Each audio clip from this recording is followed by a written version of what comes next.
High friends, good morning. Real blogger Jyoti চ্যানেলে সবাইকে স্বাগত। আশা করি তোমরা যে যেখানেই আছো সবাই ভালো আছো। তো আবারও চলে এলাম তোমাদের সামনে আরেকটি ব্লগ নিয়ে। তো আজকে আমি সকালবেলা এই ব্লগটা স্টার্ট করছি আমি সকাল 6:30 থেকে।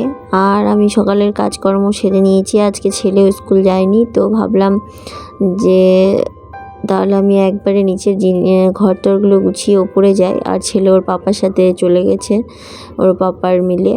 কারণ ও সকালবেলা ওকে বললাম পড়তে বসতে, কিন্তু না, ও বলে মিলে গিয়ে পড়বে, তো বই নিয়ে পাপার সাথে চলে গেছে। তার কারণেই ভাবলাম যে এই টাইমে ও যখন বাড়িতে নেই তাহলে আমি ব্লগটা তৈরি করে নিই।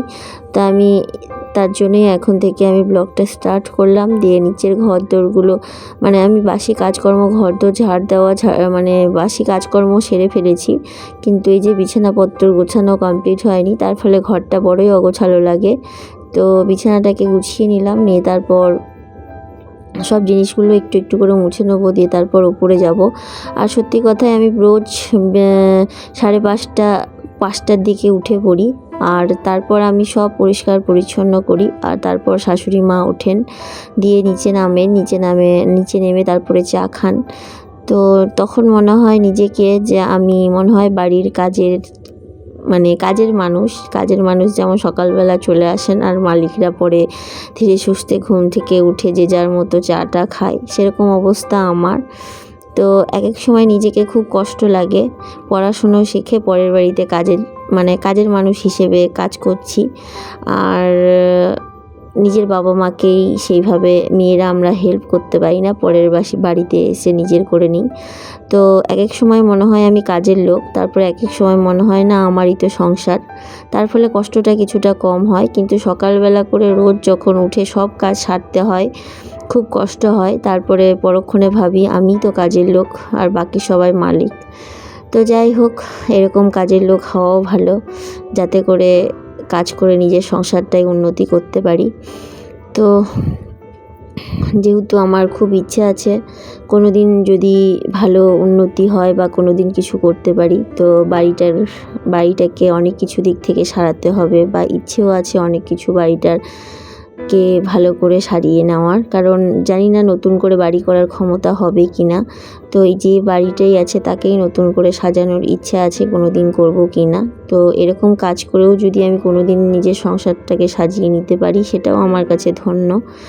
তো যাই হোক, আমি প্রতিদিন এইভাবে কাজ করি আর প্রতিদিন ভাবি কথাটা যে আমি কাজের লোক। এক এক সময় বরকে বলেও ফেলি যে আমি কাজের লোক, আমি তোমাদের বাড়ির সব কিছু কাজ করছি, তারপরে তোমরা পরে উঠছো ঘুম থেকে যে যার মতো।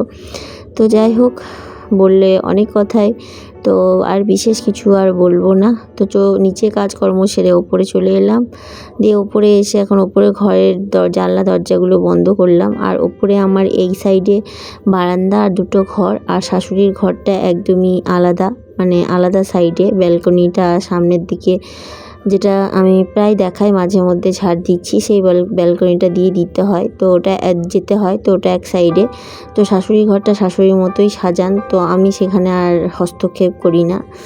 তো আমার এই ঘর বারান্দাগুলো আমি নিজের মতো করে গুছিয়ে রাখি। তো আমি এখন কালকে যেহেতু কারেন্ট ছিল না, একটু ঝড় বৃষ্টি হয়েছিল, তার কারণে চার্জারটা বের করেছিলাম, তো চার্জারটা আবার ঢুকিয়ে দিলাম, নাহলে তো ছেলে চার্জারটাকে নিয়ে খেলা করবে আর চার্জারের 12টা বাজিয়ে দেবে। তাও আমার ছেলে প্রচুর, মানে ছোটোবেলা যত না অগোছালো করতো, এখন বড় হয়ে তার থেকে বেশি অগোছালো করছে। তো সে কারণেই আমি ভালো ভালো জিনিসগুলো সচরাচর মানে নষ্ট যাতে না হয় তার জন্য যত্ন করে তুলে রাখি। তো ছেলেও বোঝে, না বোঝা নয়, তো সেই রকমই, সেই জন্যই বাইরে না করে ওটাকে ঢুকিয়ে দিলাম। আর এই টেবিলের তলায় আমি রোজকার যেটা মানে সব সময় পরা বলতে আমার নাইটি শাড়ি সব আলনাতেই থাকে, আর বেশি নাইটি যেটা আলনাতে ধরে না বা কিছু, সেটা এখানে রাখি। শাড়ি আর বরের জামা প্যান্ট সেগুলো রাখি ওখানে গুছিয়ে, তো যেগুলো প্রতিদিন পরা হয়। আর ছেলেরগুলো সব ওই ড্রয়ারটাতে রেখে দিই, কারণ ওর তো ছোটো ছোটো প্যান্টগুলো কোথায় ভালো করে গুছিয়ে রাখতে পারবো না, তার ফলে ড্রয়ারে ওর প্যান্টগুলো পাট করে গুছিয়ে রেখে দিই। ওর প্যান্ট, স্কুলের মোজা এসবগুলো, আর আমার কিছু সাজার জিনিস। তো সব কটাই এক একটা থাকে, এক এক রকম করে সাজিয়ে রেখে দিয়েছি। দিয়ে সবগুলো ঝেড়ে ঝুড়ে পরিষ্কার করে নিলাম, দিয়ে এখন ঝাড় দিয়ে নিচ্ছি। আর আমার ঘরের ডিরেকশানটা একটু চেঞ্জ হয়ে এই জায়গাটা বেশ একটু ফাঁকা স্পেস পেয়েছি, যাতে করে একটু হাঁটাচলা করা যায়। আর না হয়তো একদমই হাঁটাচলা করার জায়গা পর্যন্তও ছিল না। তো আমি বারান্দাটাও ঝাড় দিয়ে নিলাম। আর ওই দেখো ব্যালকনি, এটা দিয়ে যেতে হয়, দিয়ে আগে শাশুড়ির ঘর পড়ে, তারপরে শাশুড়ির ঘর দিয়ে আবার ছাদে যাওয়া যায়। তো ওই দিকটা ঝাড় দিয়ে সব ছাদটা ঝাড় দেবো। তো সকালবেলা স্নান টান সেরে, ঠাকুর প্রণাম সেরে, পুজো সেরে চলে এসেছি। এসে এখন আমি ঘুগনি করলাম। ঘুগনি করে বর আর ছেলে সবাইকে খেতে দিয়েছি। দিয়ে এখন নিজে খাচ্ছি। আর শাশুড়ি মা সবার পরে খান, কারণ সে আর্নিক করতে করতে তার 12টা, 12:30, 1টা বাজে। তারপর নিচে যান, নিচে গিয়ে তারপর খান। তো ততক্ষণে আমার অর্ধেক কাজকর্ম কমপ্লিট হয়ে যায়। এটা বরাবরই হয়।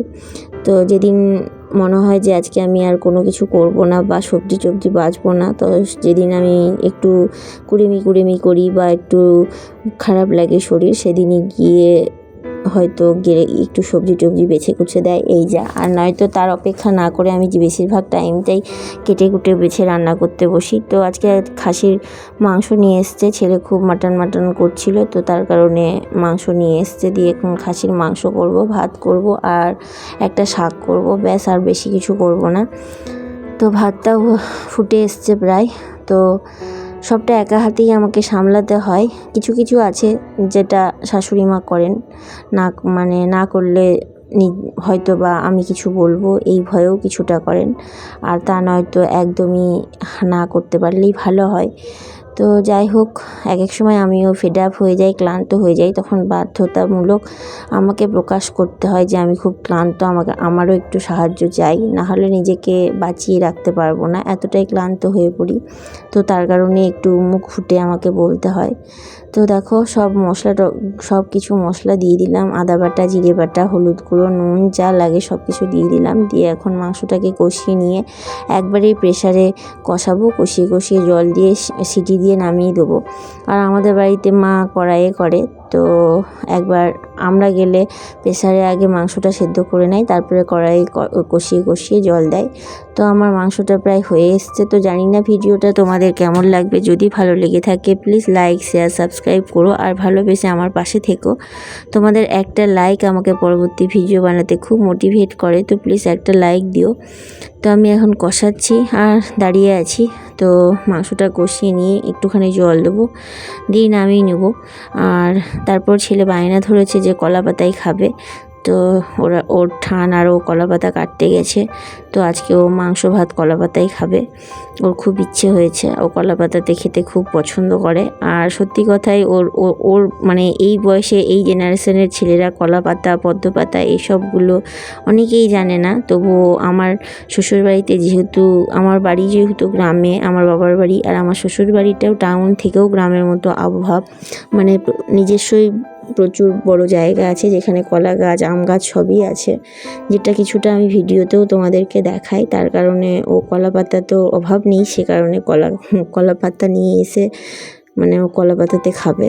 তো তখনই মনে হয় এই জেনারেশনের ছেলে মেয়ে বা বাচ্চাগুলো এসবগুলো উপভোগ করতে পারিনি যেগুলো আমরা করেছি। তো তার ভাগ্যে যখন এইটুকু উপভোগ করার টাইম পেয়েছে বা করার সুযোগ আছে, তো ও করে নিক। তার কারণে ওকে কলা পাতা কাটতে গেল, তো আমি কিছু বললাম না। তো কলা পাতায় খাবে, খাক, আমি ওকে কলা পাতাতেই দেবো, ওর খুব শখ। তো ও এখন উঠোনে ডাইনিং টেবিলটা বার করেছে, দিয়ে দেখো কলা পাতাতে করে খাচ্ছে। তো আজকের জন্য এইটুকুই। সবাই ভালো থেকো, সুস্থ থেকো, টাটা।